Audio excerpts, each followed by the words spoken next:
My name is Sarah, and 3 years ago, I thought I was living the perfect fairy tale. I was married to David Richardson, yes, the David Richardson, CEO of Richardson Industries. One of the largest tech companies on the East Coast. We had everything money could buy, a mansion in the hills, luxury cars, designer clothes, and what I thought was unconditional love. But as they say, money can't buy you happiness. And it certainly can't buy you loyalty. Let me take you back to where it all began, because this story will show you that sometimes, the most devastating revenge comes not from anger, but from cold, calculated precision. David and I met at a charity gala 5 years ago. I was working as a marketing coordinator for a nonprofit, barely making ends meet in my tiny studio apartment. He was the guest speaker, tall, handsome, wearing a suit that probably cost more than my annual rent. When he approached me at the after party, I thought someone was playing a joke. "You're the most genuine person I've met all evening," he said, his piercing blue eyes fixed on mine. "Everyone here wants something from me. But you haven't even asked what I do for a living." I laughed. Should I know? That's how it started, the whirlwind romance that swept me off my feet. David was charming, attentive, and generous to a fault. Within 6 months, I was living in his penthouse. Within a year, we were married in a ceremony that made the society pages. Within 2 years, I was pregnant with our first child. I thought I had won the lottery. But here's what I didn't understand about marrying a man like David Richardson. When you're worth $2.3 billion, you don't just have money, you have power. And power, as I would learn, corrupts everything it touches. The first red flag should have been how quickly he wanted to change me. Designer clothes replaced my thrift store finds. Etiquette lessons replaced my weekend volunteer work. Personal trainers, nutritionists, and image consultants became regular fixtures in my life. "You're representing the Richardson name now, darling," he would say with that patronizing smile.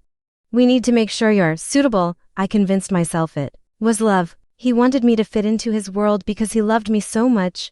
But love doesn't try to erase who you are. Love doesn't isolate you from your friends and family because they're not the right kind of people. By the time I realized I was living in a golden cage, the bars were already locked. For 3 years, I played the part of the perfect CEO wife. I attended board meetings as the dutiful spouse, smiled at charity events, and posed for magazine covers showcasing our perfect marriage. David's company was thriving, and I was expected to be his biggest cheerleader. But behind closed doors, David was changing. The charming man I fell in love with was becoming cold, controlling, and dismissive. He worked 18-hour days, traveled constantly, and when he was home, he treated me more like a beautiful accessory than a wife. "Sarah, I need you to understand something," he told me one evening as I was getting ready for another corporate dinner. "My business comes first. It always has, and it always will. You knew this when you married me. I didn't know it then, but that conversation would become prophetic. The pregnancy should have brought us closer together. When I told David I was expecting, I thought I saw a flash of genuine joy in his eyes. For a moment, he looked like the man I had fallen in love with. This is perfect timing," he said, pulling me into his arms. "The board has been pushing for me to settle down more. Show my family values. A baby will be great for the company image." Even then, I didn't hear the warning bells. I was so desperate for his attention, his love, that I ignored the fact that he was talking about our child like a business asset. The first trimester was difficult. I had severe morning sickness, and David was traveling more than ever. "Big merger coming up," he would say, kissing me quickly before rushing out the door. "Once this deal closes, things will calm down, I promise." Promises. David Richardson was very good at making promises he never intended to keep. It started with small things. David would come home smelling like unfamiliar perfume. His phone would buzz with messages at all hours, and he would step away to take business calls that seemed oddly intimate. "Who was that?" I asked one evening after he spent 30 minutes whispering into his phone in the study. "Just work, Sarah. You wouldn't understand." That phrase became his standard response to everything. "You wouldn't understand." As if carrying his child and supporting his career for 3 years hadn't given me the intelligence to grasp basic concepts. But I wasn't stupid. I was a college graduate with a degree in business administration. I had run successful marketing campaigns before David swept me into his world. I understood more than he gave me credit for. The night everything changed, I was 6 months pregnant. David had been in Chicago for a conference all week. I was at home, dealing with pregnancy insomnia, when I decided to do some online shopping to prepare the nursery. I opened David's laptop to check our shared credit card account, something I rarely did because David handled all the finances. What I found made my blood run cold: hotel charges, but not just any hotel charges. The Four Seasons Chicago, 2 rooms, booked for the same nights, under David's name. But here's the thing, David always stayed at the Palmer House when he was in Chicago. It was his preferred hotel for business trips. Why would he need 2 rooms at a different hotel? My hands shook as I dug deeper into the credit card statements, jewelry purchases from Tiffany & Co. that I had never received. Expensive dinners at romantic restaurants on nights when David told me he was in business. Meetings, spa packages for 2 at luxury resorts during his solo business trips. The evidence was overwhelming, but I needed to be sure. I needed proof that would hold up in court, because by then, I realized that this wasn't just about a cheating husband. When you're married to a man worth billions, infidelity becomes a legal and financial catastrophe. I needed to protect myself and my unborn child. The next morning, I did something that would change the course of my life forever. I hired Marcus Webb, one of the most expensive and discreet private investigators in the city, Mrs. Richardson. Marcus said during our clandestine meeting at a small cafe across town, "I need you to understand that once we start this investigation, there's no going back. Are you prepared for what we might find?" I placed my hand on my growing belly and looked him in the eye. "I'm prepared for the truth." What Marcus uncovered over the next 6 weeks was worse than I could have imagined. David wasn't just having an affair, he was having multiple affairs. The man I thought was working tirelessly to build his business empire was actually using company resources to fund a lavish lifestyle with various women acros. As the country dot, but the most devastating discovery was about Jessica Chen, his 24-year-old executive assistant. Marcus showed me photographs that made me physically sick. David and Jessica at romantic dinners, David and Jessica on weekend getaways to Napa Valley, David and Jessica at the Four Seasons Chicago, where they had apparently been conducting their affair for over 8 months. "There's more, Mrs. Richardson," Marcus said gently. "I'm afraid Jessica isn't just his assistant, she's pregnant too." The world stopped spinning. David had gotten his mistress pregnant while I was carrying his child. But it got worse, according to my sources inside Richardson Industries. Marcus continued, "Your husband has been telling people that Jessica is his real girlfriend, and that his marriage to you is just for business and image purposes. He's apparently promised to divorce you after the baby is born and marry Jessica." I sat in that cafe, 7 months pregnant, listening to Marcus destroy every belief I had about my marriage, my husband, and my future. But instead of breaking down, something unexpected happened. I got angry, really, truly angry for the first time in my life. David Richardson thought he was untouchable. He thought his money and power made him invincible. He thought he could use me to produce an heir while living his real life with someone else. He was about to learn how wrong he was. That night, I went home and acted like everything was normal. David returned from his business trip with flowers and apologies about being away so much. "I brought you something from Chicago," he said, handing me a small jewelry box. Inside was a beautiful bracelet, the same bracelet I had seen charged to our credit card, the one he had originally bought for Jessica before apparently changing his mind and giving it to me instead. "It's beautiful," I said, kissing his cheek. "Thank you for thinking of me." If David had been paying attention, he would have noticed that my smile never reached my eyes. For the next month, I played the role of the loving, trusting wife while secretly preparing for war. Marcus continued his investigation, building an airtight case of David's infidelity and financial misconduct. But I needed more than just evidence of cheating. I needed leverage. You see, Richardson Industries was built on David's reputation as a family man with strong moral values. His personal brand was integrity, loyalty, and traditional values. The board of directors, who had significant voting power in the company, were mostly older, conservative men who took a dim view of marital scandals. But more importantly, Richardson Industries had just announced a merger with a Japanese conglomerate worth $4.2 billion. The Japanese partners were extremely traditional and had specifically chosen Richardson Industries because of its impeccable character and family values. If news of David's affairs became public, especially the fact that he had gotten his assistant pregnant while his wife was also expecting, it would destroy not just his marriage, but his business empire.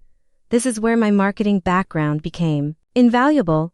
I understood public relations, crisis management, and most importantly, I understood timing. I spent weeks planning every detail of my revenge. It needed to be devastating, public, and irreversible. David had spent 3 years making me feel powerless, but he had forgotten something important. I had been watching him build his empire for 3 years. I knew where all the bodies were buried. The annual Richardson Industries board meeting was scheduled for March 15th. It was always a big event. All the major shareholders, board members, and key executives would be present. The Japanese partners would also be attending via video conference to finalize the merger details. David had been preparing for months. This meeting would essentially make him one of the most powerful CEOs in the tech industry. 2 weeks before the meeting, I told David I wanted to attend. Sarah, sweetheart, you're 8 months pregnant. You should be resting. I want to be there to support you, I said sweetly. This is such an important day for us, for our family. David seemed touched by my apparent devotion. Of course, darling. I'd love to have you there. What David didn't know was that Marcus had discovered something explosive during his investigation. David hadn't just been using company money for his affairs. He had been embezzling from Richardson Industries to fund his lifestyle with Jessica. Over $2.3 million in company funds had been diverted to offshore accounts, then used to purchase a luxury condo in Jessica's name, pay for their exotic vacations, and even fund Jessica's expensive shopping habits. This wasn't just adultery anymore. This was corporate fraud. But I still needed the perfect moment to reveal everything. The timing had to be absolutely perfect to cause maximum damage. That's when I learned about David's plan for the board meeting. He was going to announce that Richardson Industries was launching a new family values initiative, positioning the company as a leader in corporate ethics and moral responsibility. The irony was delicious. The morning of March 15th, I woke up feeling surprisingly calm. David was buzzing with nervous energy, double-checking his presentation and rehearsing his speech. This is it, Sarah, he said, adjusting his tie in the mirror. After today, Richardson Industries will be the most respected company in the industry. Our child will inherit a legacy built on integrity and honor. I smiled and straightened his tie. I'm so proud of you, David. You've built something amazing. He kissed my forehead, and for a moment, I almost felt sorry for what was about to happen to him. The Richardson Industries headquarters was buzzing with activity when we arrived. David's secretary, not Jessica, who had mysteriously called in sick that morning, greeted us at the executive floor. Everything is ready, Mr. Richardson. The board members are gathering in the conference room, and the Japanese partners will be connecting in 15 minutes. David squeezed my hand. Wish me luck, darling. You don't need luck, I replied. The truth has a way of speaking for itself. As David went to make his final preparations, I excused myself to use the restroom. What I actually did was make a quick phone call to Marcus. Are you in position? I asked. Everything is ready. Mrs. Richardson, are you sure you want to do this? I looked at myself in the bathroom mirror, 8 months pregnant, wearing a designer dress that David had chosen for me, about to destroy the man who had promised to love and cherish me. I've never been more sure of anything in my life. The boardroom was impressive. Floor-to-ceiling windows overlooking the city, a massive mahogany table, and portraits of Richardson Industries' founding fathers lining the walls. David stood at the head of the table, confident and commanding. As he began his presentation, "Gentlemen, today marks a new chapter in Richardson Industries' history. Not only are we finalizing our merger with Yamamoto Corporation, but we're also launching our new corporate ethics initiative." I sat in the back of the room, my hands folded over my pregnant belly, watching David perform. He was truly gifted at this. Charismatic, persuasive, completely believable. Richardson Industries has always been built on a foundation of integrity, family values, and moral leadership, David continued. As we move forward, these values will be the cornerstone of everything we do. The board members nodded approvingly. The Japanese partners, visible on the large screen, looked impressed. David was hitting all the right notes. In fact, David said with his most charming smile, "I'd like my wife Sarah to join me up here. She has been the inspiration behind this initiative, showing me every day what true integrity and loyalty look like." My heart pounded as every eye in the room turned to me. David was actually asking me to be part of his presentation about integrity and family values. The irony was so perfect it almost felt scripted. I stood up slowly, my hand on my belly, and walked to the front of the room.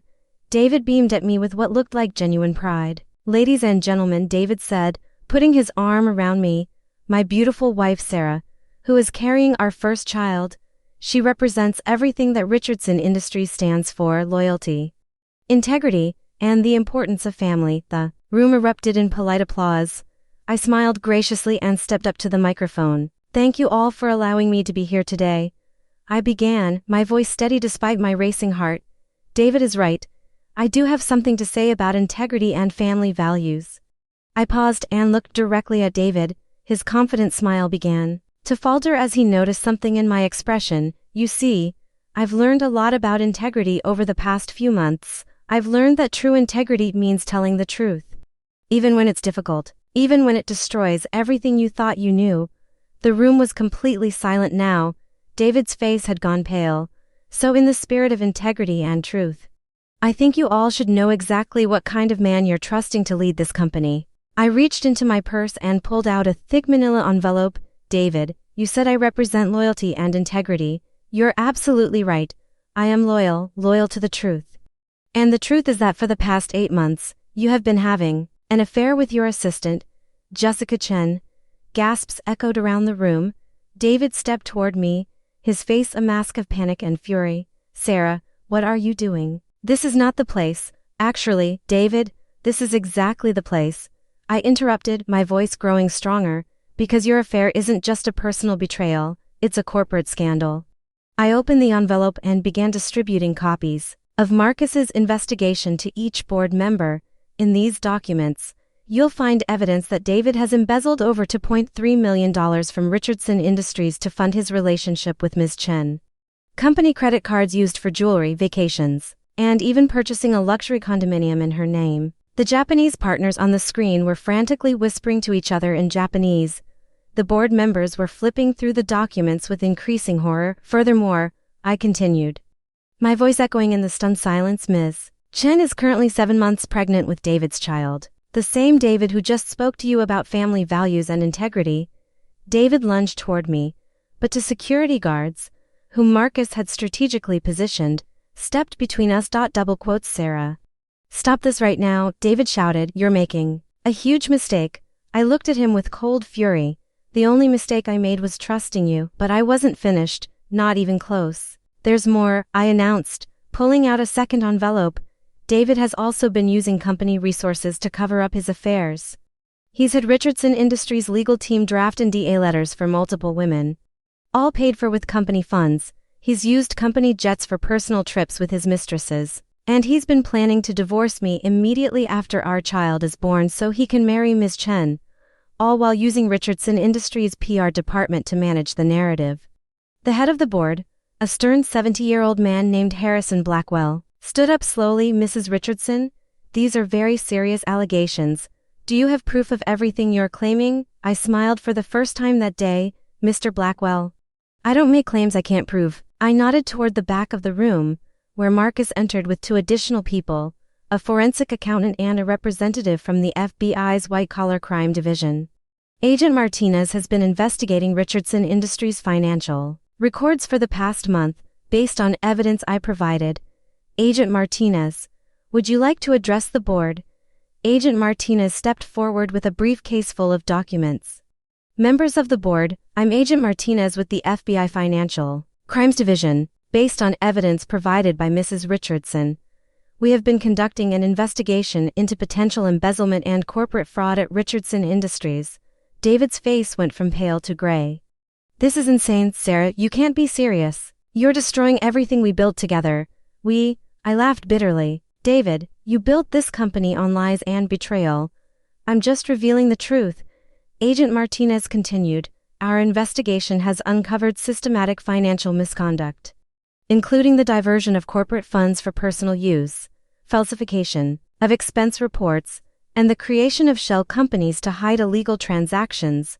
The Japanese representatives on the screen were having an animated discussion. Finally, one of them spoke in heavily accented English. "Richardson-san, we are very disappointed. Yamamoto Corporation cannot proceed with merger. We value honor and integrity above all. This partnership is terminated immediately." Just like that, David's $4.2 billion merger evaporated, but the dominoes were just beginning to fall. Harrison Blackwell called for an emergency executive session. "David, you need to leave this room immediately. The board needs to discuss this situation. You can't do this to me," David shouted. "I built this company. I made you all rich.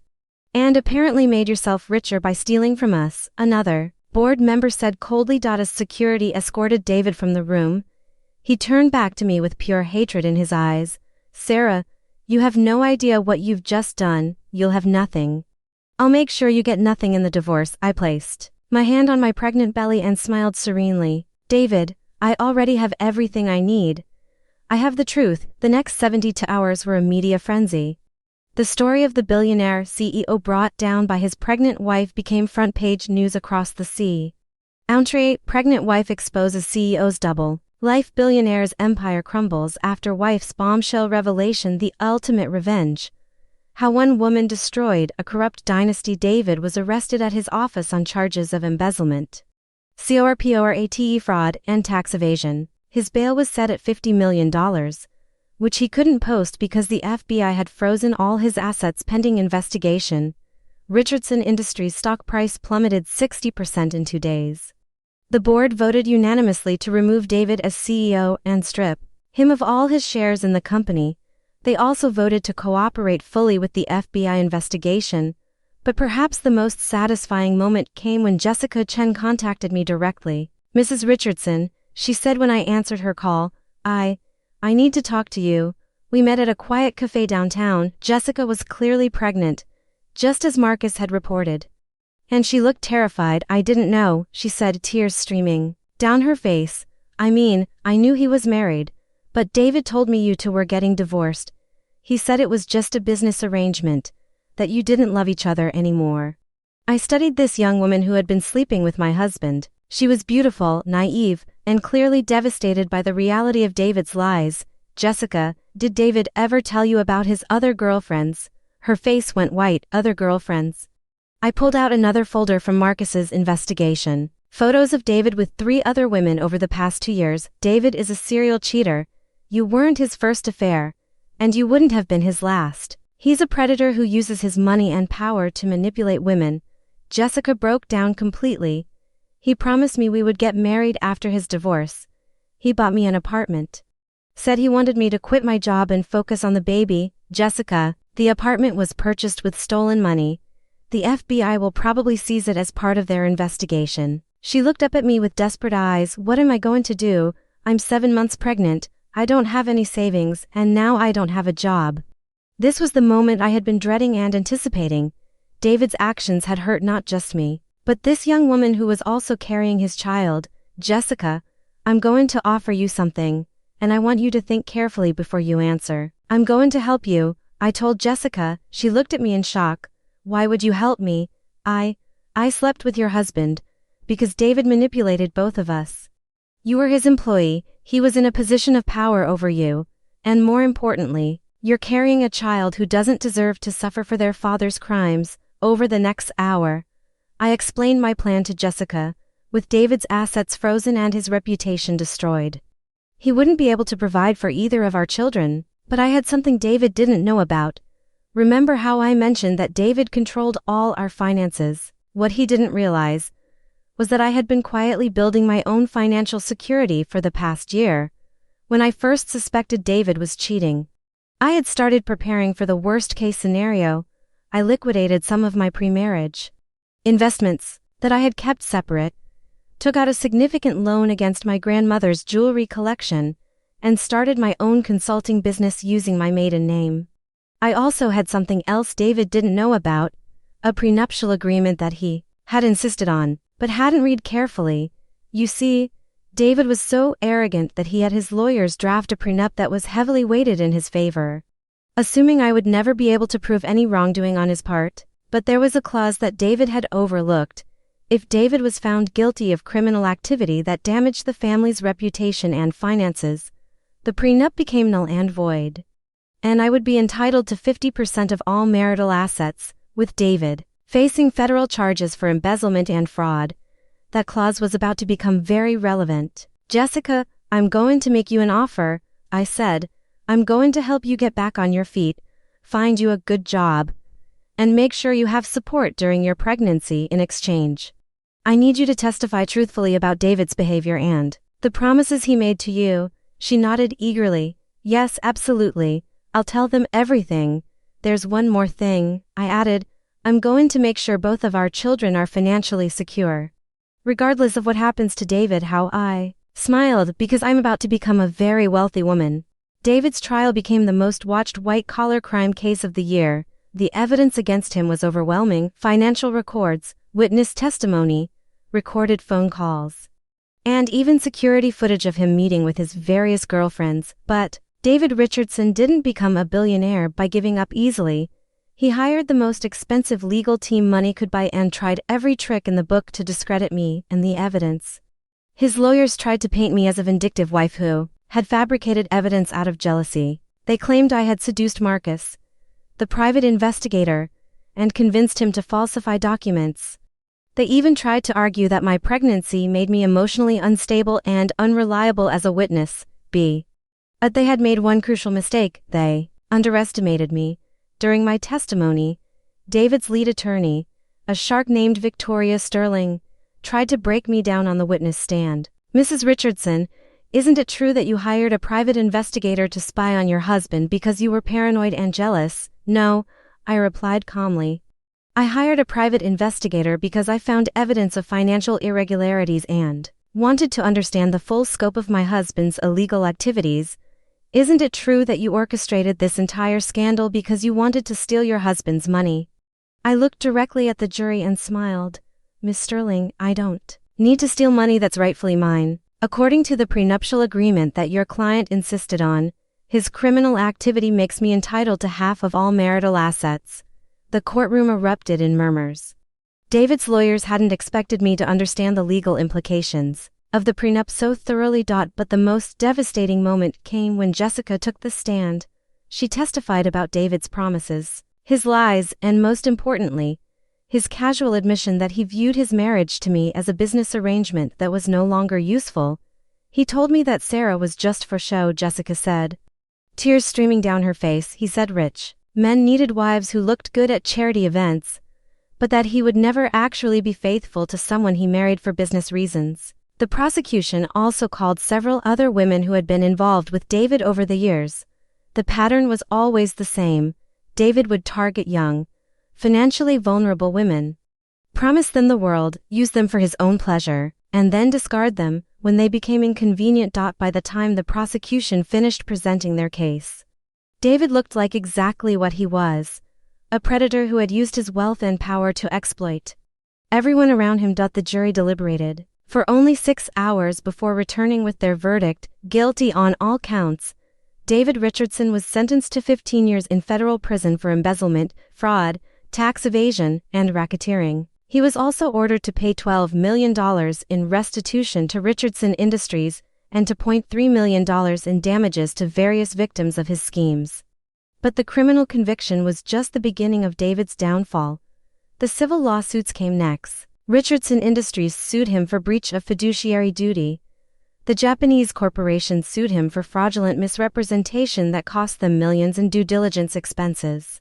Several of his former girlfriends sued him for emotional distress and fraud, and then there was our divorce. With David's criminal conviction, the prenuptial agreement was invalidated, just as I had planned. I was entitled to half of all marital assets, which included 50% of David's shares in Richardson Industries, worth approximately $400 million even after the stock price collapse, half of our real estate portfolio, $85 million, half of all bank accounts and investments, $120 million, alimony payments of $50.00 per month for life, full custody of our son, who was born healthy and beautiful 2 weeks after David's conviction. In total, I walked away from my marriage with over $600 million in assets and complete legal and financial independence, but the most satisfying part wasn't the money. It was watching David realize that his actions had consequences.